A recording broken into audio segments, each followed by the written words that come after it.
أولا السلام عليكم ورحمة الله تعالى وبركاته كسر لواذا بودكاستيني جولدن ميري بودكاستي مانك وحيو مرتيا أستاذ محمد بودكاستيني مانك وحيو أود كسر دونا أما وحيو كول شيء كيسن دونا وحبر الشدة يتشيل كمان waxay kala badan doontaan su'aalo fara badan oo ay kamid yihiin waxbarashada iyo say isku yihiin jiilka hadda nooli waxaynu su'aalo kala duwan weydiin doonaa ustaadka oo la horeyntaan soo dhaweeya ustaad waxaan ku bilaabaynaa in ustaadku warbixin kooban uu naga siiyo la fahantiisa saynu u barano inuu podcast-na uu sii bilaabano ustaad ku soo dhaweeyo podcast-da Golden Media Podcast ku soo dhaweeyo صهيب أبغى ما صنطعي ودوهاي broadcast media golden media أدبر ما صنطعي جانس قاعد سيسي أولا هديان نفتي ذاك بلعبة أنو وحن كل شيء دبنا ذا لعبة كي قبل كأوضل مجالنا بور موحن متري كون سجال بقولي أفريقيا سجاشن كي وحن كبلعبة يسكول ده إذا حصل حسر دوسي ذا لعبة علاقة أيام حصل حي يسره markaan dugsigii sare dhameeyay waxaan tagay jaamacadda Camuud kulliyadda waxbarashada first degree taama ka qaatay biology major iyo chemistry minor in education oo la tababaray teaching training kayga waxaan ku qaatay dugsiga sare aadan isaaq la yiraahdo biology iyo chemistry ayaan dhigi jiray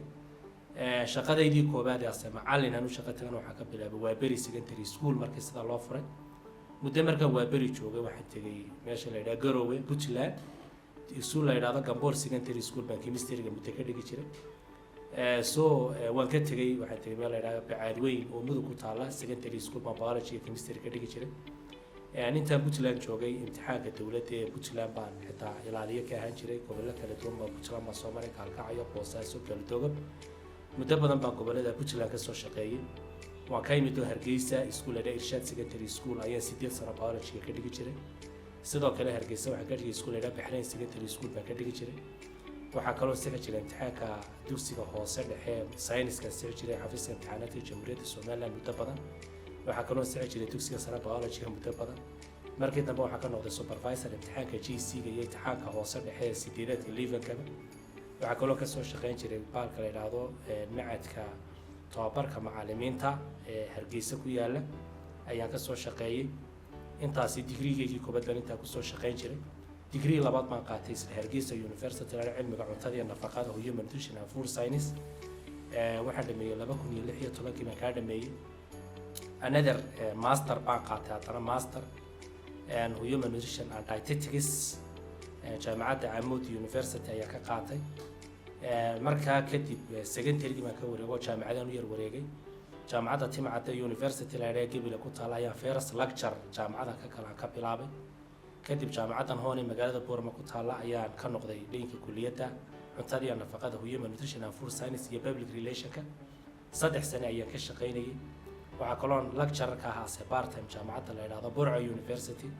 branch-keega Burco ku yaala iyo branch-ka ku yaala Caynabo iyo branch-ka ku yaala Sheekh intaaba macallin baa ka soo haasay part time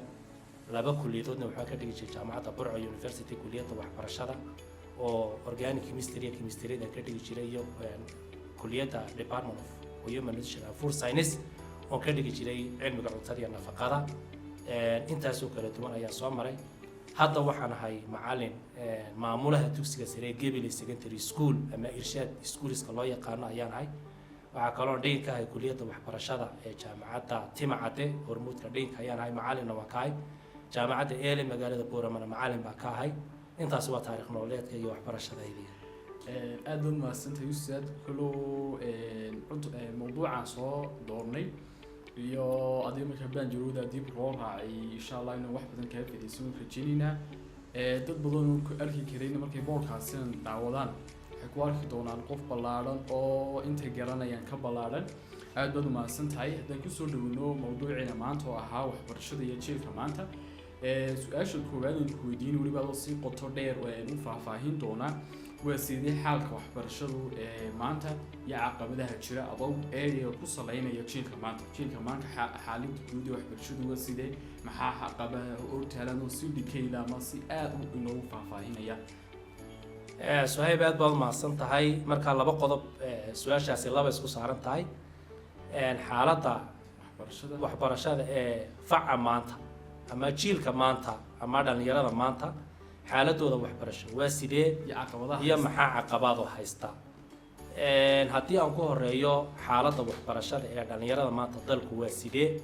anigoo welibana laba category ama 3 category u kala saaraya waxbarashada hoose dhexe iyo sare iyo waxbarashada jaamacadda anoo qaybahooga eegaya iyo caqabadka haysta waa maxay marka la eego sanawaadkii ugu dambeeyay marka la eego xaaladaha waxbarashada ee dhalinyarada maanta expectation-ka ama rajadii laga qabay halkii la beegsanayay maaha waayo waxaa jira marka waxbarasho la eego indicators baa jira halbeegyo qofka marka uu yahay fasalka 8aad markuu dhameeyo oo dugsiga hoose dhexe soo dhameeyo maxaa laga rajaynayaa waa in achievement-ka la sii yaqaan la sii go'aamiya qofku markuu secondary level dhameeyo maxaa laga rajaynayaa qof capacity intee leh aqoon intee leh karti intee leh iyo laga rajaynayaa university level markuu dhameeyana maxaa laga rajaynayaa sidaa daraadeed way rajadii ama heerkooga waxbarasho ama heerkooga aqooneed iyo heerko marka aqoon marka laga hadlayo laba la qiimeeya waxa la yiraahdaa achievement iyo outcome achievement waxa weeyaan ardaygani muddadu wax dhiganayay gradeski iyo aqoontii loo baahnaa muxuu ka keenay marka waxa la yiraahdaa criteria test imtixaankii la qaaday in wixii looga baahnaa ma achieve gareeyo fasaladii ma soo dhamaysto waxbarashadii ma soo dhamaysto shahaadooyinkii ma qaatay taasi waxa weeyaan waa achievement oo gaaray waxa kaloo jira outcome qofkani sanawaadka kala duwan wuxuu soo baranayay midhaheegii ma lahayaa bulshada saameyn ma ku leeyahay labadaa baa jira marka inaga achievement-kaasi waa la gaaro ardaygu soo dhameeyaa hoose dhexe u dhameeyaa sare u dhameeyaa jaamacad u dhameeyaa laakiin outcome-ku qofkan waxbarashadan iyo shahaadooyinkan uu soo dhameeyay ma leeyahay aqoonteedii saameyn ma ku yeelanaya bulshada wixii loo soo tababaray ama la soo maray bulshada ma ku dhex isticmaal kara ma ka muuqanaysa inaga taabaa liidata taasi inay liidatana caqabad baa jira caqabadka waxa jira waxa weeyaan kow manhajka ardayga la baraya wadamada hore u maray ee aqoonta meel fiican ka gaaray manhajkay ayay kolba ku sameeyaan update oo manhajka ayaa ka jawaaba xaaladda dalka iyo baahida dalka inaga manhajkeena ardaygan la baraya haday tahay hoose dhexe iyo haday tahay sare iyo haday jaamacad tahay manhajka laguma fadhiisin oo manhajku kama jawaabayo baahida wadanka taala waxa la yiraahdaa marka curriculum-ka laga sheekeynay ama la dhigan waxa la yiraahdaa marka wadamada hore u maray ay dhibaato inay xaliyaan ay rabaan manhajkii wax ka bedelaan wadamada laakiin hooseeyana maran iyo dhibaatyo dagaal bay ku xaliyaan marka hadaba qodobkan waxa weeyaan manhajku kama jawaabayo baahida inaga wadankeena taala heer qaran marka laga hadlayo xeerka waxbarashada ee Soomaaliland marka laga hadlayo arday nuucay ayaan inagu rabnaa arday nuucay ayaan inagu rabnaa waa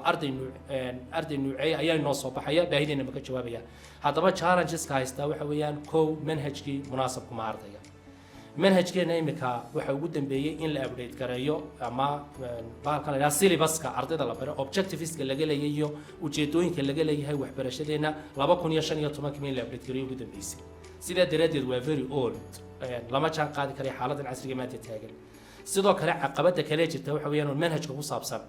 manhajyo wadamo kale imika tusaalahan manhaj Kenyaatiyan dhignaaba la oranayaa manhaj Ingiriisaan dhignaaba lagu oranayaa manhaj Kenyaatiyan dhignaaba la oranayaa ilmo yaro Kenyaatiyan oo soo baxaya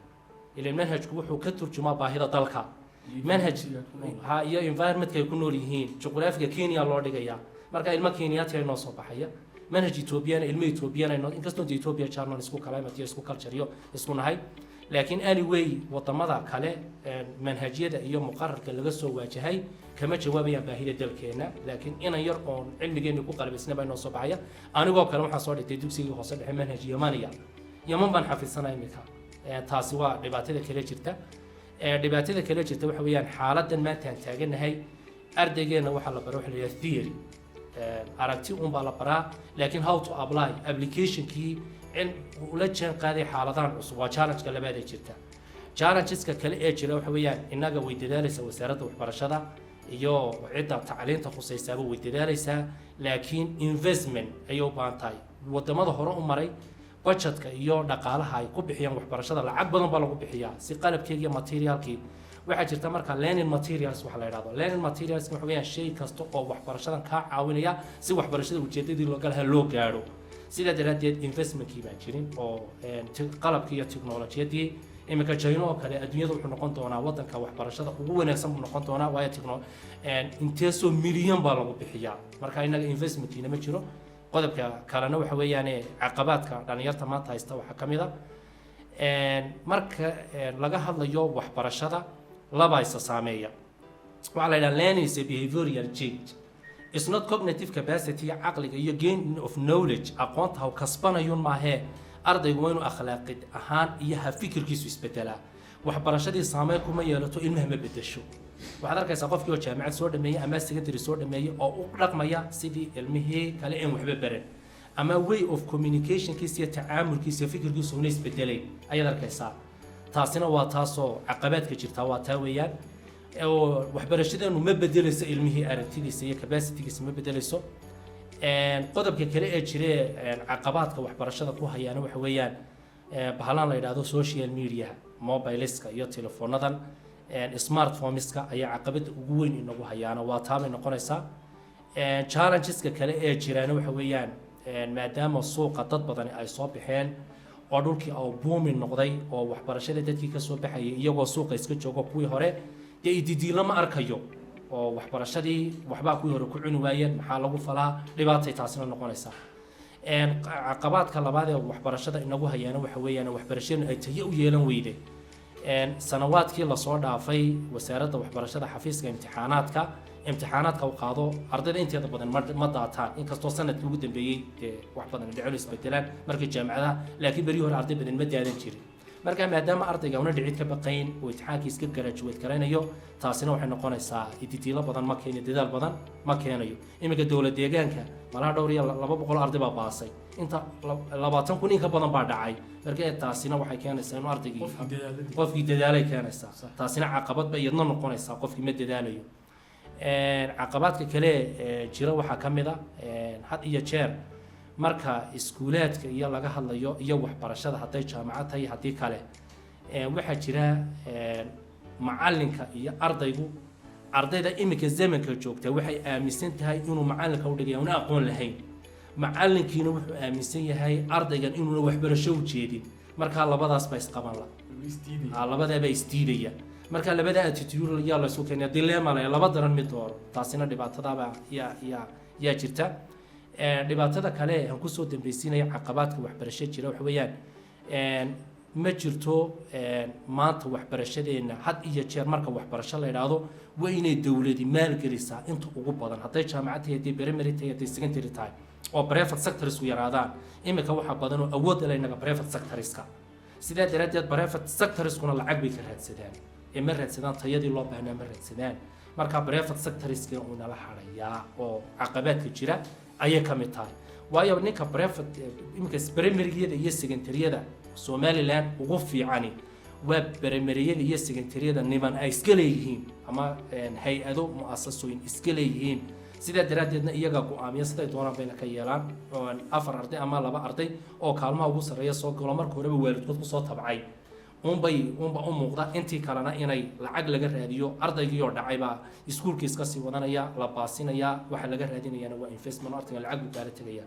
taasina waa in had iyo jeer imika wadamada jeerkeena sida Djibouti iyo Ethiopia dawladda gacanta ku haysa sida daradeed waxbarashadu waa bilaash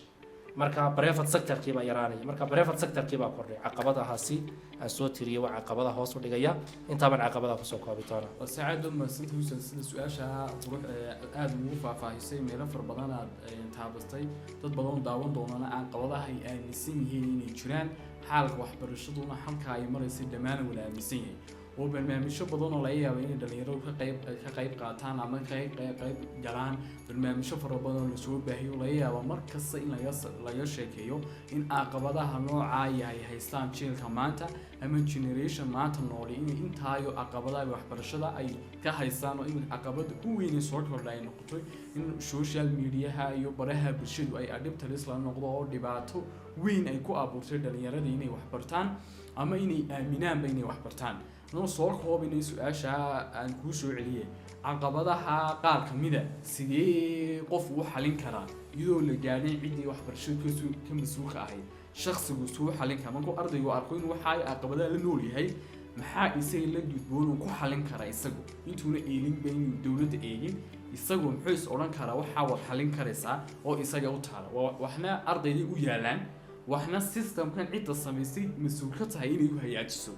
systemkan aan ka nimanayna qofan inta u taala ama ardaydan wax baranay inta u yaalayay sigu isagu aqabada ka haysata xal uu keeni karaa ha noqoto social media ha noqoto inuu wax akhrisan waayo ha noqoto inuu habsankiisii waxyaalihiisii uu hooseeya ha noqoto inuu si fiican u soo xaadiri waayo ha noqoto inuu waxbarashada una jelahaynba objective ahdaaf una jelahayn oo maanta haddii la idhaha maxaad noqonaysaa jawaabta ay ku noqonayso jawaab su-aalaana jawaab lahayn marka isaga inta ku aadansa waxa lagu keeni karaa soo ibaaba mahadsan tahay hadalka haddaan soo koobno caqabaadkan jira ardaygan wax baranaya inta isaga ku aadan siduu u xallin karaa waxaan u kala saari laba category baan u kala saari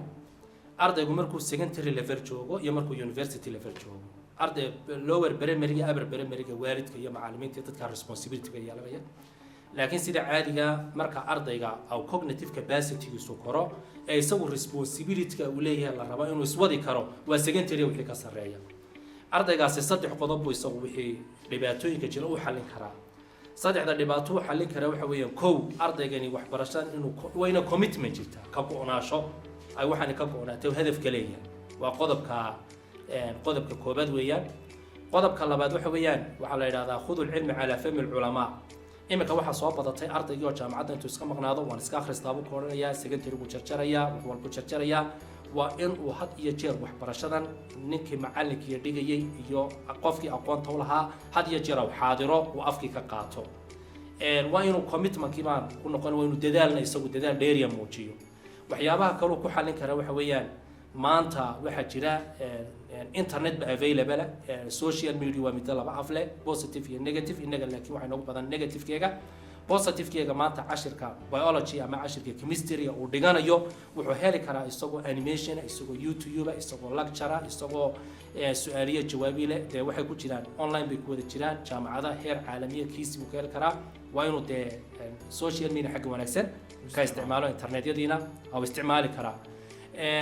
qodobka kale ee ardaygu aw ku xallin karaana waxa weeyaan waa inuu aaminaa in isagu aw waxani ka gudbi karo challenges-kan uu positive u bedelan karo mustaqbalka dadkan ku horeeyay role model-ka u ahana dadka ugu wanaagsan uu role model ka dhigto hebel iyo hebel iyo hebel oo la yaqaano uu role model ka dhigto qodobka aan ku soo gabagabeynayo isagu ku xallin karaana waxa weeyaan had iyo jeer waxa la yiraahdaa adduunyada challenges kuma dhamaadaan taxadiyaad kuma dhamaadaan laakiin waxa la yiraahdaa dadka success-ka ee ku guuleysta waxani ma sameeyaan dadku waxay sameeyeen wax ka duwan laakiin dadku sida ay u qabanayaan si ka duwan bay u qabtaan marka dhibaatooyinka jirta si uu xalliyo dadka sida u arkayaan meesi kale ay u xalliyaan inta ma ku soo koobay aad ma santii ustaad su'aasha labaad ee weydiin lahaa waxa weeyaan horta jiilka hadda nool ama generation halka nool waxbarashada maxay ka aaminsan yihiin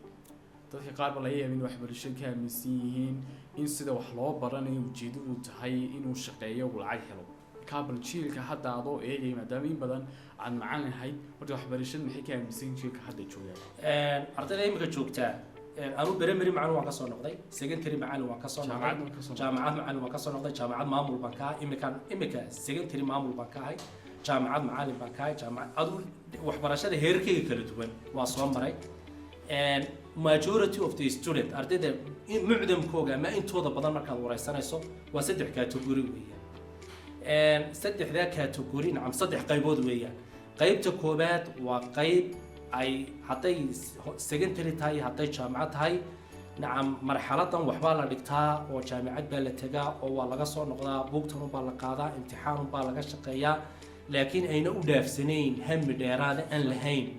waxbarashadan aan achievement wanaagsan iyo aqoon wanaagsan aan ka gaadhino maadaama xaafadii jaamacadii taga ay leeyihiin oo waxbarashadii taga leeyahay dadkuna iska dhex socda marka ay wax dooranayaan ana choice-koogii saxdii aan qaadanay saaxiibkeed ama saaxiibadu dadka iska raaca weeyay kaasi waa qodob weeyaan qodobka kalena waxa weeyaan dad iyagu waalidiintooda ka gabanay oo waalidiintu had iyo jeer ay ku qasbayaan ama xeerkii jaamacadda ama xeerkii secondary-ga maamuliba ku soo yeelay macallinkii baa ku qabsanay haysadii baa laga joojin imtixaanka dhici waxaan ka baqaya majority-googuna waxay u badan yihiin ardaydaasi labada category soo sheegay ama labada qaybood aan soo sheegay waxaan waa la wadaa una waa la tagaa una waa la iska wadaa una waxbana laguma heli doono waxbana nacam aqoon badanna lagama kasban doono dadkii hore suuqa joogaan shaqo laguma helo adduunyada wadan under development aan joognaa ama wadan horumar shaqo aan lagu helin waxbarashadaan joognaa sidaa daraaddeed iska socuunoo dhammayso shahaado dadku qaadana wada qaado xitaa waalidiinta aaminsan qaarkood baa aaminsan dad waa sidaa dadna waa dad ilaahay iyagu hibo gaara siiyey dadaalaya waxbarashada in wax lagu cunayo berri maanta ka fiican iyagu iswada oo waalidkoodna uu garab taagan yahay saddexdaa kategori buu kala baxaan ka ugu dambeeyaan kusoo gabagabeynaya waxa weeyaan saddexdaa kategori ka ugu dambeeya dadkan ilaahay wax siiyey ama waalidkooga iyagu taageera yaraantiiba soo taageera waa dad smarta oo iyagu waxbarashada wax wanaagsan u arkayaan in wax lagu helayo arsaaqada ilaahay bixiyo cilmiga iyo arsaaqadu kala duwan tahay dadkaasina waa dad aad u yar weeyaan dadka ugu badan haddaba waxbarashada waxay ka aaminsan yihiin in lacag laga gurto aan waxba lagu helayn waxbarashadii ayna tayo lahayn macalinka u dhigaya auna waxba dhaamin waxbarashada waqtiga laga ridayo waalidku ku qasbayo odayga aabihii iyo hooyadii ama waalidkiisa daraaduna iskuulka u yimaado auna waxba ka kasbanayn ha culeys yahay ayay ka aaminsan yihiin mucdamka ama dhammaan dadka waxbartay dhammaantoodna intaa loo bediyay way ustaad u maasantay maadaama dadkii baranayay ay u badan yihiin qaarka ama hooyo ka cabsoonaya ama systemka xaafadda jira ka yar cabsoonaya ee la hadal wax baran weyda ama xaafadda laga iri ama waxa baa kugu dhici qaybta maxaa la duudoon inay sameeyaan maadaama caqabad ay ku tahay inay aadaanay waxbarashadayna hamiga ka lahayno waxa mataqaanay eriyeenay jirin waalidkooda ka cabsoonayaan maxaa la duudoon ardayda nooca sameynaya inay sameeyaan laba qodob baa la gudboon labada qodob ee la gudboon waxa markuu ardaygu secondary soo gaaro wixii kale de waalidka ka mas'uul markuu secondary soo gaaro iyo wixii ka sareeya laba qodob baa la gudboon labada qodob ee la gudboon waxa weeyaan waxa la yiraahdaa ninkii qalin beeselka soo sameeyay wuxuu waxaad kaga duwan tahay qalinka kale ama dadka kale waxaad yeelay waxaad kaga duwan tahay istiigad baad leedahay qaladkaaga ma saxdaa laakiin hore uma sii socoteen buu ardayda waxa la gudboon qodobka koobaad inay waxbarashada wixii hore ka soo qaldamayna dib ugu noqdaan background-kooda soo saxaan waxbarashadii ay wanaajiyaan ay dadaalaan hore u socdaan kaasi waa qodobka hadduu awoodi waayo nolosha meelo wanaagsan baa laga eegaa iminka tusaale waxaa ku soo baxaya ardayga waalidkii ka cabsoonaya ama maamulka ka cabsoonaya ama whatever waxbarashada cabsi ku tegaya dee aqoon wax kale ku haya niyaddana wax kale ku haya aqoon ma soo kasbanayo maadaama una aqoon ku soo kasbanin cimrigiisiba ka lumaya iskuulkii maal iyo lacagna way ku lumayaan marka waxaa khasaaraya laba maalu ka khasaaraya lacagna way ka khasaaraysaa waalidkuna dee iskuulkana uu tagaya dee qofkii doonis ma jirtee waxaa jirta cabsida waalidkii ka cabsoonayo qof la qasba ama cabsoonayana wax ma barto sidaa daraaddeed qofkaasi hadduu ishagaajin karo waxbarashada ku toosi karo inuu ishagaajiyo hadduu ishagaajin kari waayana meelaha kale waad ku fiican tahay is leeyahay inuu nolosha ka tayo labada qodob ee kulati way aad u maasantahay su'aashana way haysataa su'aasha saddexaad ee jecelahay weydiiyo waxa weeyaan ardayda inta wax baranayo ama waxbarashadu ku jiro maxaa saameyn ku yeesha ka bilow marka uu iskuulka la qoro ilaa iyo jaamacad maxaa saameyn ku yeesha oo mudan inuu ardaygu iska ilaaliyo waxaa saameyn ku yeesha laba qodob waxa la yidhaha genetic factor iyo environmental factor genetic factor waxa la yidhaha waa hiddo ilmahani markuu hooyadii iyo aabihii ay dhaleen qof capacity nuuceedu lahaa ma qof waxbarashada ku wanaagsan buu ahaa mise stubborn buu ahaa qof caanidoo aan ku wanaagsaneyn waxbarashada waxa la yidhaha intelligence-ka saddex baa loo qaybiyaa waxa la mid la yidhaha gifted oo extraordinary la yidhaahdo caadi oo qayri caadi oo dadka maskaxda badan leh dadkaasi adduunyada way ku feelgaroobaan oo lama qabsadaan oo waxay dadka kale arkay baarkaan iyo dad normal ah iyo dad la yidhaahdo stubborn ama quality-googa hooseeya dadkaasi waxbarashada laguma karo laakiin inagu waan ku qasabnaa taasi waxay saamaysaa ilmahan aqoonta uu kasban doono caqligiisu intuu garan doono ayuu kusoo dhashaa taasi waa mid weeyaan waxaa kaloo qodob ilmahaasi hadduu kusoo dhashay ama caqli wanaagsan oo waxbarashada u qaabaysan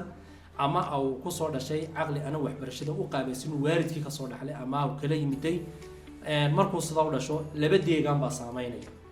marka environmentka ku sheegay waa deegaankii ha ku koree xaafadooda hooyadii iyo aabihii iyo deegaanka markuu baxo iskuulkii tago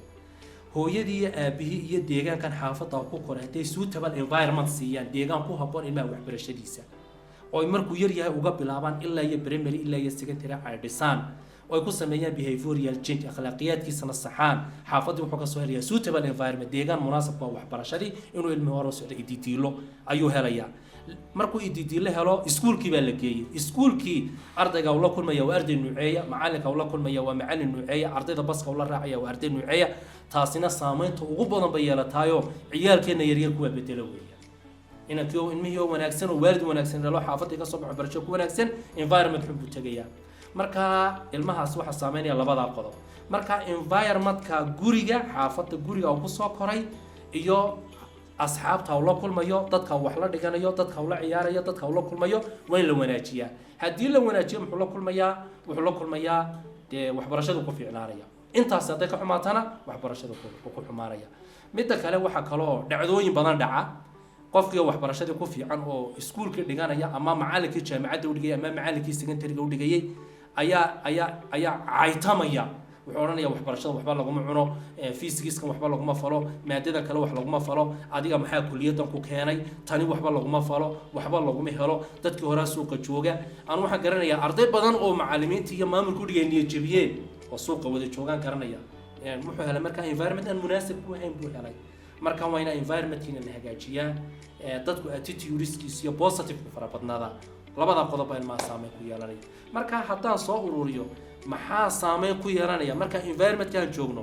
nacam iskuulkii baan nimidna iyo asxaabtiisii asxaabta oo la socda waa asxaab waxbarashadan jecel waa inay ahaataa ko macallinkii waa macallin ididiilala inuu noqdaa maamulkii waa iskuulkii nacam wixii munaasab ku ah waxbarashadan oo dhan waa inuu helaa uu jeclaadaa markuu jeclaado ilmuhu sii soconaya waana la garab qabanaya una dadaalaya laakiin intii hadday opposite noqdaan hoos buu dhigayaa marka horena isagoo genetically low intelligence kusoo dhashayna waa isla sii xumaanaysaa horo socod ma jiray صح way waalidku labada deegaan bas ay wala warhaynayaan maadaama deegaankii xaafadda ay ku qalabiyeen inuu ilmahan wax barto وأخلاقياتي هي ديسين أمريكا حافظوا جوا أي 10 كأيان أي لا السعودان مانته إنه وحصور 10 مانته لو صور دقي ينو مانته 10 لو صور دقين وقرنا يو المهن يسوق وحاضره ينو نحادين كور سعودة أو مركز يسوق يكون بغلا أو وحبر شديد كور هي أو معلم يقول يو قبنا يو وحبر شديد ديسيا وديان كي حافظ كأذكاري والد كاسدي بوجو ما تقانا ولا أذكان كره دني ديان كي ما تقانا السكول كأم ديان كي كبحسنا حافظه زي وأصحابته مكور هين كريا مو دوري كريا إنه أصحاب نوعاي ويشو وسؤال ونفسين وحجنا ماستر ليفل كي توضح على قبل العابد كان هجم عد عمود وحلا قسم بارنتها انفورمنت نعم حرير كده هي أرضي والدك نعم رسالة بدن بالغ قري marka waxyaabo badan oo xiriir badan oo ardayga waalidka ka dhaxeeya jira marka waxa jirta qodobada munaasabka ah ilmaha marka uu guriga joogo waxa la isku dayayaa in ilmaha uu noqdo ilmo competence oo waalidku marka hore la soo saaxiibaan u soo sheekeeyaan wax walba soo baraan ilmuhu meel markuu aabiyo hooyadii ama whatever caregivers ilmaha cidii ka mas'uul ahayd waa ilmahan hooyada aabahay baa jiro qof kale ka mas'uul yahay ama qof kale hayo وإنه هاد يجير ورمي كلا إسحال ورئيسان كرا ونالماني كعبسوني إنه ورمي كرا سيدا درادي واحد يعني كرتمركو إلمه كتجو وإنفايرمنت كتجو المهم ما أنت لور بريمير كوتشرو مستعد مركو سكندري ليفل كارو ما أنت لور بريمير كوتشرو وإن معلنكا يا مامولكا يا واردكو أسوح النظر على غورحيا إنك لكن ظروف بين باجرة ونقال الناس سامحين وواردك ما هو حلو صوت على دعية مساريف تسيو هو يداتي توتو برنامج وحكي بس عاوز هو يتاسع كتكتا أبي كوري بتجا وحيابا بايننا يعني نو سامحين لكن وإن معمولكي يا معلمينتي يا وارد كسوح النهار إسكول كمركو إلمها يرجوجو عيال نوعي ولا سحيبي وين لسوق هذا وين لسوق هذا واحد لا جيم بيجي كثير عرفتي لا لا بجرتا جيم بيجي وهذا سيكولوجي child psychology وش كيا إلمها يري إنتونا دلهم كور إلا إيو إلمها يري أوجاريو إلا إيو أو سواد ينو نقاريو ayaa jirta ama waxa la yiraahdo Erikson Air Challenges of Life social psychology-ga ayaa jirta marka waxa la yiraahdaa waxa la bartaa every stage ilmuhu maalintu dhasho ilaa iyo qof intuu dhimanayo waliba inagu ciyaalka ku fadhiisinay marxalad kasto ilmuhu marayo waxa uu jecel yahay waxa uu xiiseeyo theory-yada nacam psychological theories-kaas aragtiyaas waxa sheegaan waxa uu jecel yahay waxa niyadiisa ku jirta waxa uu xiiseeyo cidda uu la saaxiibayo cidda uu ku dayanayo sidee loo kabayaa sidee loo caawinayaa sidee ilmahaasi waxa hadduu waayo maxaa ku dhacaya imika ilmaha tusaale haddaan soo qaato igu daba dheeraanaysaa ilmuhu markuu fasalka labaad ku jiro ama markuu 7 jir yahay waxa la yidhahaa psychological theory baa jirta la yidhaahdo inferiority versus industry ciyaalka qayrkaaya maad ku hooseysaa misood ka saraysaa ilmuhu waa mental ahaan waa innate wax ku jira weeyaan ilmaha yar ciyaalka fasalka labaad ee la galaaska waxa ay haystaan wax la mid ah hadduu haysto sameness of children ciyaalka inuu la mid yahay arkaya markaa self growth ku tarabiyo dadaalaya waxayna haysan wax ka badan hadduu haystana uu u faanaya wuxuu leeyahay industry waan ka sareeya ciyaalka qayrkaya uu dadaalayaa uu fiicnaanaya ciyaalkaasi waxay haystaan wax hadduuna haysana inferiority u dareemo inuu ka hooseeyo mental damage baa gaadha waa waxa balcad ciyaalka loo simo nusa saaca loo simo adduunyada developmentkii marka waalid waxaa jirta haddaba every developmental stage ilmahani marxalad kastuu marayo 4 qodob baa la eegaa socially bulshada maxaa saameyn ku leh cognitively maxaa saameyn ku leh physically maxaa saameyn ku leh intellectual ability maxaa saameyn qofka ilmaha ku leh markuu age-kaa joogo intellectualkiisa maxaa ka saacidaya waxa hadduu waayo maxaa ku dhacaya socially muxuu u baahan yahay maxaa ka saacidaya hadduu waxa waayo maxaa ka caawinaya physically maxaa caawinaya waxa hadduu yaalo maxaa ku dhacaya cognitive capacity ama personality oo iyadna cognitive-ka soo hoos gasha personality-giisa what kind ID baa la identity-ga uu raadinaya maxay tahay something like that baa jira marka factor kasta ilmahan muxuu ku sugan yahay maxaa ka caawinaya wixii ka caawinaya hadii loo maxaa ku dhacaya sidee loo xalay what we call for the milestones baa la ilmahan marxalad walba inuu maxay gaana la rabaa wixii ka caawinaya la ag istaagnaada yaa ka caawinaya dadka waxbarashada ka mas'uuliya macalinkiisa iyo waalidka xiriirka taaba lagu garabsay aad oo maasantahay in waxaan rajaynaynaa in ka faa'iideystaan aragtiyaal kala duwan ee soo jeedisay su-aashan waxay ku odhanaysaa maadaama dadka oo dhan ay wax bartaan ama mustaqbalin waxbarasho la aado subax kasta milyan qofi waxbarasho aadaan su-aasha qofka ku dhalanaysa ama qof kasta isweydiiyo xataa waalidku isweydiiyo qof wax baranaya isweydiiyo waxa weeyaan sidee waxbarashadu u dhisaa mustaqbalka qofka waxbarashada aan baranaynay sidee u dhisaysaa mustaqbalka qofka wax baranaya waxbarashada oo baranaya sidee mustaqbalka qofka u dhisaysaa horta marka waxbarasho laga hadlayo waxa la eegaa afar baa la eegaa afartaasi waxa weeyaan UNESCO wali hay'adda United Nations Education Cultural Organization waxbarasho mas'uulka ayaa afar waxay tiraahdaa gain for the knowledge ilmaha horta marka aqoon baa la baraya waa gain for the knowledge stage koowaad waa knowledge baa la yiraahdaa aqoon baa la baraya stage ka labaad waxa la barayaa waxa la yiraahdo learning to be ilmahani wuxuu noqon lahaa mustaqbalkiisa wuxuu noqon lahaa waa skills iyo xirfadihi iyo adduunyada mustaqbalka qofka engineer noqdo qofka maxay noqda ayaa stage kale waxa la yiraahdaa learning how to live for together dadka sidee ula noolaanaysa tana waxa la yiraahdaa self actualization ama self regulation qofkan sidii uu noloshiisa iyo wixiisa iyo heerkiisa iyo wixiisa aqoonta soo dhisi lahayd marka aqoontaasi waa knowledge inuu helo iyo learning to be wuxuu noqon lahaa aqoonta wayna determine garayso waa living together inay keento iyo self actualization iyo qofka inuu isagu isa sii wadi karo ama iskaran karo capacity-giisa wixiisa iyo adduunyada saameynta ku yeelanayo haddaba intaa qofku hadduu helo aqoontu kasbanaya qodobka labaad wuxuu noqonaya wuxuu garanayaa living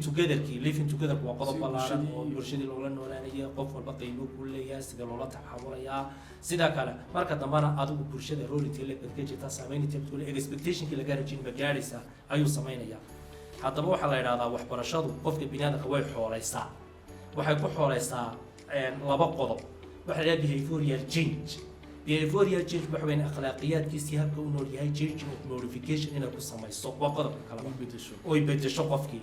qodob bedelidaas waxay keenaysaa attitude-kiisa fikirkiisa inay bedesho positive oo wax u arko qodobka kale waxa la yiraahdaa qofka aqoonta iyo knowledge-ka qofka leh waa qofkaas hadduu kasbado knowledge-ka looga baahnaa haddii kale change of the behavior ma dhacayso imika waxaad arkaysaa arday iskuulkiisii jajabinaya arday kursigiisii jabinaya fishtii jabinaya arday iskuulkiisii caaya buugtiisii daadinaya change of the behavior waxbarashada kuma siman oo saameyn kuma yeelan waa sida hanu badanahay weeyaan waa inay saameyn ku yeelato behaviorkiisa attitudeskiisa ay bedeshaa qodobka kale waa inuu skill iyo xirfad oo dadka kaga duwanaado ku shaqaysta oo helaa waa inuu helaa markuu helana waa suitable environment-ka uu ku shaqeynaya waa in laga saacido heli karaa aad u mahadsantahay ustaad su-aasha kale jeclaan lahaa inaan weydiiyo oo dibadibadii kusii saqaynaa boodhkaasi maanta kaana maxal celinayno sida quruxda badan ee inoola daadihinayso boodhkaasiga su-aashaan jeclaan lahaa waxa weeyaan waxbarashadu maxay noo bedeli lahaday su-aasha laga yaabaa inay qof kasti markasta isweydiiyo xaafadii baad arkaysaa inay 4 caruur ay ka qalin jibeen ama 4 caruur ay meesha ay ka baxeen oonan weli ama mataqaana waalidkii weli shaaxa ka doonaya oo dhan way maanta suuqan u baxaya 5 kun oo shaaxa ay soo dir marka si guud waxbarashadu maxay noo bedeli lahaday ama maxay isbedel u abuuri lahaday adoo soo koobay su-aasha waxbarashadan la baranaya maxay noo bedeli lahaday waa aniga aragtida nacam waa aragtidaydu ma kaali sax dadka inay si kala u arkaan baa laga yaabaa sax waxa dhacday waxay noo bedeli lahaday anu 3 qodob ku soo ururin lahaa aniga aragtidayda qodobka koobaad waxa weeyaan waxa la yiraahdaa markuu dal burburo wadanku ma burburee wadanku properties-ka waliyo bini'aadamku ka mid yahay yaa burbura innaga waxa burburtay bini'aadamtinimadeennii caadiga saxdii baa burburtay weli haddana way soo kamalad waa aniga aragtidayda waa laga duwanaan karaa sax human capacity ayay naga burburay maadaama human capacity naga buray dadkeennii ma soo saari karno arday wanaagsan iyo dad wanaagsan oo meel dheer tiigsada ma soo saari karno qodobkaasi waa qodobka koobaad weeyaan qodobka labaad waxa weeyaan waxbarashadeennu maadaama ayna dawladi gacanta ku hayn oo ardaygu iska soconaya bila quality bay noqotay oo example haddii quality soo qaato ardaygii isagoona knowledge-kii looga baahnaa grade 1 dhammaystiran ayuu grade 2 tagayaa grade 3 buu tagayaa grade 4 buu tagayaa isagoona form 1 aan dhammaysan aqoontii form 1 laga lahaa oo imtixaankii dhacay ayaa loo farsameynaya wuxuu iska tegayaa haddii doona ama si kale oo wuxuu iska tegayaa form 3 buu iska tegayaa form 3 buu dhammaynayaa ardaygani knowledge-kii laga lahaa sanawaadkan oo soo dhigtay ma soo kofargareyn marka education engineer of quality South Africana ayaa isagoo galaas dhigaya ayaa wuxuu weydiiyay arday su'aal aan galaaskan mustaqbal aanan munaasib ku ahayn marka wuxuu yidhi waxbarashadu professorkaas wuxuu dareemay waxbarashada inuu ardaygan imika tusaale ahaan markaan ka dhigayo genetics markaan dhigayo macallin biology chemistry baan iyo cilmi genetics markaan dhigayo form 4 iyo form 2 baa lagu dhigtaa cashirkii form 2 ee genetics introduction-kii ama organic chemistry form 3 form 4 na soo noqda ardaygu haduuna fahansanayn dadka form 4 kii lama fahmayo calculus-kii form 4 haduuna ardaygu fahansanayn markuu first joogo calculus 2 ma fahmi karo sidaa daraadeed waxaa la rabaa knowledge-ka grade-ka loogu talagalay waa inuu ilmuhu soo dhamaystaa sidaa daraadeed uu noqdaa wax xiriira ilmuhu markaa aqoontiisa iyo akhlaaqiyadiisu way bedelmayaan laakiin aqoontii hadduu soo kasban waayo akhlaaqiyadiisu ma bedelmayso sidaa daraadeed wuxuu yidhi ninkii South Africa engineer for the quality of education ka hadlayay wuxuu yidhi wuxuu dareemay su-aashaasi inay ayna u dhoweyn meesha uu ka raadino meelo hoose ahay wuxuu yidhi waxbarashadu heerka had joogto marka heerkan la joogo ardayga halkiisa uguma timaadee ardaygu isagaa soo gaadhay tusaale ahaan arday form 1 form 4 dhex fadhiya marka ardayga form 1 eeg ardaygani level ahaan buu halkan fadhiyaa laakiin aqoon ahaan ku fadhiyaa form 1 buu fadhiyaa ardayga marka form 4 uu ku fadhiyo waxna ka bedeli kartaa isagoo aqoontiisu form 1 tahay waa dhibaatada ugu weyn ee dadka haysata ardayda marka wax la baraya haddaba 3 baa loo qaybiyaa on task iyo off task iyo disruptive baa la yidhaahdaa arday kula socda iyo arday waxba aan ogeyn iyo mid ku wareerinaya kan kula socda heerkii waxbarashada fasalkan loogu talagalay ayuu yaqaanaa ama uu ka yar horeeya aqoon buu kasbaday off task waxa weeyaan wax alla waxa dhigayso ma ogo laba uu ku sameyn ama si yaro muxtaram buu galaas ku dhex fadhi ama uu ku wareerin midna disruptive baa la yidhaahdaa midka disruptive-kina aqoonna waxa ma soo kasban akhlaaqiyadkiisuna isma bedelayaan intii hoosena uu maran yahay sidaa daraadeed macallinkina halkan hadduu halkii hoose uga soo biro yidhaahdana dee waxbarashadii hoos buu ka dhaadhacaya taasi waa qodobka labaad iyadna qodobka saddexaadna waxa weeyaan ardaygii marka uu waxbarashadii iskuulkii ka baxo laba saameyn ku leh macallinkii isagu wax u dhigayay oo majority of the teachers macallimiinta primary-ga dhigaa macallimiinta primary-ga dhigaa macallinka waxa la waa role model waxa la yidhaha curriculum-ka laba curriculum saddex curriculum baa jira adu curriculum baa jira laba ugu badan waxa la yidhaha hidden curriculum iyo official curriculum manhajkan official waa kan la dhiganayo hidden curriculum-kuna waa ardaygu iskuulka muxuu ka bartaa macallinku habka uu labisanayo habka uu fikirka u siinayo macallinka habdhaqankiisa macallimiin wada habdhaqankoogu liita hadday doonaan usoo dhiga marka lower primary-ga loo fiirsada inta badan sidaa daraaddeed behavioral change macallinkiisiba ardaygii yaraa primary-gii ma samayn karo taana ma samayn karo sidaa daraaddeed qodobka kale ugu dambeeyana waa environment-kii markuu ardaygii iskuulka ka tago asxaabtiisiibaa saamaynaysa macallinka ugu weyna weeyaan iyo social media saddexdaa bay isku bedelinayaan iskaad aad baad mahadsan tahay maadaama mawduuceenu ku saabsanaa waxbarashada jiilka maanta haddii aynu isbarbardhig ku samayno jiilka hadda jira ee waxbaranaya iyo jiilkii hore maxay ku kala duwanaan karaa maxayna isku mid ahaan karaa jiilkii hore anu xilligan wax soo baray ma ka soo bilaabo sax markaan anagu wax baranaynay dhibaato badan baa jirtay waddanka dhaqaale ma jirin burbur baa jiray iskuulka daasadee lagu fadhiisin jiray jiingada iyo maqnayd nusa saaca maanu heli jirin qada maanu heli jirin anigoo kale tusaale haddaan ku siiyo balcadda waxaa la bilaabay iskuulka markaa fasalka toddobaad ahaa bilaa balcad baan ku dhigan jirnay shaarkiyaan iibsaday anoo toddobaadan foofoor ku dhameeyey shaarkaygii balcadii ciyaalka imika imise balcad bay bedelaan sanadkii duruufo noocaasaa jiray macallimiinta trainerka jaamacadahayna imika kasoo baxay ma jirin macallin weyn oo jaamacaddii ummadda soomaaliyeed kasoo baxay baa jiray oo kugu qorayay note sabuuradda buuxin jiray ayaa jiray sidaa daraaddeed dadkaasi iyaga ayaa dadaali jiray inta badanna social media saameyn kuma lahayn waxyaabo badanna saameyn kuma lahayn dad iyagu dadaalo bay haayeen oo waxbarashada iyadoo midhaheedii aqoonteeda aanan la fahamsanayn oona dadku ayna dadku kaa horeeyo ku shaqo tegay aanan la arkayn oo waddanku burbur ka soo noqday dadkaasi iyagaa dadaali jiray wax isbari jiro iyagaa dadaali jiro masaajid baan la tegi jirno ku akhrisan jirno qofka kaa sarreeyaan la tegi jirno buug baan soo raadsan jirno nusa saaca lama heli jirno xitaa hadday wax yar ku soo galaan buug daabacan baan lagu soo iibsan jirno buugta daabacan baan lama heli jirno dadkaas iyagu dad iswada bay haayeen qodobka kalena qodobka iga duwanaa waxa weeyaan dadkaasi marka hore diintaa la soo bari jiray marka diinta la soo baro qofkii diinta fahansan baa la geen jiray iskuulka la geen jiray markuu qofku diinta bartana waxaad arkaysaa waxbarashada kale uu ku fiicnaan jiray qoladan iminku miyaa waa dad la jaan qaaday teknolojiyadan oo negative ku yeelatay wax walba waa available educational materials hadday internet haystaan buug daabacan haystaan macallimiin qualified oo imika yar trainer haystaan marka waxaa saameynta ugu badan ku leh imika social media iyo environmentka iyo teknolojiyada iyo integrationka imika jira ayaa saameyn badan ku leh marka dadaalkii wixiina way ku yar yihiin intaan kasoo koobi lahaa aad waa mahadsantahay haddaan weydiiyo su-aal yaroo ka baxsan mawduuciina intii aada wax soo baranaysay waxyaalihii kugu yaabka badnaa aad soo aragtay maxaa kamid ah maxaa ka xasuusataa oo markasta xasuuska ay kusoo noqnoqda dee wax baranaysay waxyaalaha kugu xasuuska badnaa ee markasta kugu soo noqnoqda maxaa kamid ah ma ha noqoto dee ustaad wax u baranaysaan ha noqoto muxuu ahaa deegaankeed wax ku baranaysaan ha noqoto waxyaalihii kala duwanaad soo arkayseen maxaad ka xasuusataa xilliaad wax baranaysay anu intaan wax baranayaan ardayga ahaa waxyaabihii igu la yaabka badnaa waxay ahayd horta anuu iskuul fiican baan ka soo baxay iskuulka la yidhaha al-aqsa ayaan ka soo bilaabay from koobaad ilaa form 4 anuu iskuul wanaagsan oo niman wadaada ah oo mutacalimiina oo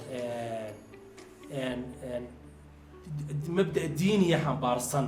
iyo manhaj yamani oo diiniya xambaarsan oo iskuul akhlaaqiyaadkiisa iyo nidaamkiisa xitaa ardayga cognitive capacity-giisa kor loo qaaday ayaan ka soo baxay iskuulkaasi niyo wax aniga nacam challenges ugu ama waxaan xasuusto oo dee negative iskuulkaasi horta ma jiro laakiin waxyaabaha positive kan xasuusta waxaa ka mid ah iskuulkaasi jamiicu lmawaad markaan primary luqa carabiya baan ku qaadan jirnay waxyaabaha aan daabuur sabaaxi baan lahayn oo waxaan samayn jirnay annagoo primary-ga dhiganaan lecture jeedin jirnay programmo fiican baan lahayn waxaan samayn jirnay riwaayado masraxiyaad baan samayn jirnay hal abuur wanaagsan baan lahayn waxaa kaloo xasuusta waxaa ka mid a aniga markaan iskuulka dhiganayay hoose dhexe ee koobaad ilaa sideed macallimooda jaamiciyiin ay dhigi jiray oo macallinka jaamacaddii ummadda soomaaliyeed jaamacad ka soo baxday ama suudaan ka yimid ama yaman niman ka yimid ay dhigi jiray waxyaabaha kale ka mid iskuul hal abuur la buu ahaa riixlaan bixi jirnay waxyaabaha kale ka mid a macallimiintii xilligaa noo dhigi jiray intay iska dhigaan qalinka ayay maanta waaqican iniga sheekeen oran jireen xaaladda ha ku sugan yahay waddanku ayayna fahansiin jireen waxaan xasuustaa iminka macalinkaygii carabiga dhigi jiray sheekh yuusuf waan salaamayaa waa macallin abaal badan u hayo waayo tusaalayaashu nisiin jiray ilaa iminkaan arkaa macalinkaasi wuxuu ahaa macalin nabilyon buu nooga sheekeyn jiray anoo form 1 wuxuu nooga sheekeyn jiray awal ma sanaca dabaaca ninkii ugu horreeyay madbacad sameeyey wuxuu nooga sheekeyn jiray taariikhda islaamka uu nooga sheekeyn jiray wuxuu nooga sheekeyn jiray min amthal carab uu nooga sheekeyn jiray xaaladda maanta ay taaganahay marka waxay ahayd niman cognitive capacity iyo aqoontayda kor u qaadiyay jirtay taasi waa taa weeyaan iskuulkii markaan soo dhameeyay secondary level aan soo dhameeyay jaamacadda imid expectation-kayga jaamacadda isbedelay oo waxaan la kulmay macallimiin subject matter-ka ay dhigayaan ana ku hagarbaxayn ama age macalinkan ha saameeyo ama buugga dhinaca ha qabsado ama computer ha isticmaali kari waayo ama maadadan aqoon badan uma leh ninka kuliyadda maamuluun baa u eegay asxaabtiisa ama wixiisa u eegay jaamacaddii baa expectation-kaygu isbedelay caqabadaha iga la kulmay waxa weeyaan course outline-kii lagu siiyo lagu dhammaystiri waayo macalinkiioo slide-kan uu ku akhriyo note badan iyo wax badan aanan ku siinayn baa ka mid a macalinkiioo xiisadii aad sugaysa kuu jaraa ka mid a macalinkiioo intuu gobolnamiyo adweydaa ka mid a imtixaankiioo had iyo jeer waxaad sidaad moodaysa maha sidii kale noqdaa ka mid a waxyaaba sidaasoo minor ayaa soo kulmay inta wax soo dhiganaya aad baan mahadsantahay ustaad aadaan weydiiyo su-aashii ugu dambeeyaan kusoo xidhayno boogkaasi maanta waxa weeyaan fariin maxaad u diraysaa jiilka hadda wax baranaya iyo waalidiinta oo si qoto dheer u dul istaagaya waalidka iyo ardayda wax baranaysa maxaa talo u diri lahayd waalidka waxaan u diri lahaa qodobka koobaad waalidkan talada koobaad siin lahaa waxaa la yidhi berigii la dhiganayay waxbarashada la bilaabay Soomaalida ayaa waxa dhacday laba waalid baa jira baa leeyahay arrinkaas wuxuu khuseeyaa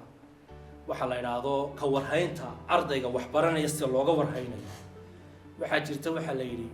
laba waalid baa jiray labada waalid mid hooyo midna aabuha labada waalid aabuhu inanka kama warhayn jirin wuxuu baranayo iskuulka uu iska tagi jiray lacagtu uu ka bixin jiray uu daba socon jiray wax alla wuxuu dhigtayna waru kama hayn jiray imtixaankii maanta la sheegaya baa odaygii maqlay waryaha buu yiri imtixaankii ma la sheegay ha imisaad keentay buu yiri lixdan baa keenay imisaad la rabay buu yiri boqol buu yiri oo wad hooseysay buu yiri mid saaxiibkayoo dhacay oo loo ururinayay ayaa wax la iga jirin wax siiyay buu yiri oo nin dhacay baad caawisa abood wanaagsan dadka sabab caawi buu yiri ninkii inankiisu ka dhaco ka khasaaray waa ka warhay la'aan hooyo ana waxba kala garanayn baa jirto inanteedii wax bari jirto iyadoo oo eedahay sabay aragtay ayaa maanta waxa ma akhriisid bay tiro maanta ciyaar baad ku jirtaa way ag fadhida inanteeda buugga sabab haysay sidaaba hooyadu u soo qabatay marka buugga sabab u jeestinay Soomaa saanti sabab oo eegto waxa hooyastan looma akhriyo u kaadi hooyana Soomaan waa qanaay bay marka inanteeda maxay u qaadatay hooyadan inay buugga sidan iyo sidan ba inanteeda weydeeda soo kaalin fiican bay gashay hooyadeedna way anfacday marka islaantaasi inanteeda sidii ugu warhaysay in ciyaalka looga warhayo halka ay marayaan iyo aqoontoodii heerkooda lala fadhiisto casharada lala diyaariyo halkay marayaan la ogaado waa conversion weeyaan qodobka koobaad ee jira waxa weeyaan waalidku ilmahan uu soo koriyay waxbarashadii waa lacag muddo badan bay soconaysaa masaariif badan iyo lacag badan baa kaga baxda laba qasaare waalidku ku dhacaya korintii ilmaha waqtiga uu geliyay iyo lacagta kaga baxaysa kharash kaga baxaya iyo ilmihii marka dambe waxba u qaban waa khasaaro ku soo ayaa ku dhacaysa marka waalidku ilmihiisa ku soo dhawaado ba ka warhayo dhalinyarta maanta waxaan u soo jeedinayaa laba qodob labada qodob waxa weeyaan intan la joogo waxa la yiraahdaa gain for the knowledge inuu qofka aqoon kasbado from primary laga bilaabo ilaa secondary aqoonta la kasbanayo meel kastood u meelkateen aqoonta kasbada mid baa laakiin aqoontaasi lagu dheehaa oo inaga zero maanta inaga noqotay waxa la ilaa taxsamana anna cilmu yanficu wa idu ma la yusabiru bil akhlaaq aqoontu kaliya qofka ma saameyn kuma yeelata ilaa qofka aqoonta raadinaya oo akhlaaqad ku dheeha mooyaan akhlaaqadaas waxay ka tahay qiyam iyo tawaadu waxa la yiraahdo iyo qadarin hore socod akhlaaqiyadkiisa saxa aqoontana meel kasto in la galo kadib taga ilaa cilmu walaw kaana fi siin bay xigma cilmiga dalbada ilaa waxa la yiri waman lam yuhis suud al-jibal yishu daiman tahta al-hufa ninka dadaali waa yahay jameel hoos ku noolaada aqoontu waxa la dadka way xoolaysaa tusaale reer baadiyeenu marka xoolo dhaqateen Soomaa dadka xoolo leh waxay yiraahdeen ninka Ilaahay xoolo la doonayo dadkiisu siiya waalidka Ilaahay dad wanaagsan oo xoolahan u nugul oo si xoolo hela dadkan Ilaahay xoolo la doonayo awlaad xun ayuu oo xoolo nugul buu siiya dadkaan iyagu xoolo lahayna dadka kale loo fujageyn jiray fujageyntu waxa weeyaan reerkaan xoolo lahaynin ciyaalkooga dadka xoolaha leh xoolo ilaaliya yidhahda xoolay ka qaataan reerkoogii bay xooleeyaan marka ciyaalkeenu si ay noo xooleeyaan aan ku dadaalno mid kalaan kusoo dari lahaa waxaa jirta waddanka Kenya la yidhaahdo programkii manhajkiisa uu ka guuray program la yidhaahdo CBC uu guuray curriculum based competence la yidhaahdo waxaa la yidhi manhajkii hore dhigan jireen waddanka wuxuu ku soo kordhiyey dad shaqo raadisa oon waxba naaficay waa xaaladda maanta taaganahay imika ilmaheenu isagoo bilaa quality ayuu haddana jaamacaadkii markay dhameen shaqo raadis bayn Soomaa ilmaheena ka dhigna ilmo competence oo tartami kara oo dadka la tartami kara isaguna ismaareyn kara oona dabada aanan ka wadin oo isagu dadaal karo wax nagu soo kordhin kara ilmiyo jaamacadda soo dhameeyay shaqadii ku oran karay walkaan soo dhanay inaguna shaqo tagnay halkeen ku geenaadaan wax ku barneen horka ilmaha horka ay noo soo baxay assalaamu calaykum waraxmatullahi wabarakaatuh calaykum salaam waraxmatullahi tacaala wabarakaatuh aad baan mahadsantahay dhammaan akhyaarkeena iyo daawanaysan baraheena kala duwan ee Golden Media ee podcast aad baan mahadsantihiin soo kale waxaan mahal celinayaa martida maanta aynu ka wada sheekaysanayno waxbarashada iyo jiilka maanta ustaad maxamed faarax kibaar ustaad kale mahal celinayna sida quruxda badan ee soo ajeetay kulankeena adoo soo qayb qaadatay barnaamijka maanta wassalaamu calaykum waraxmatullahi tacaala wabarakaatuh kuna dambe oo xiiso leh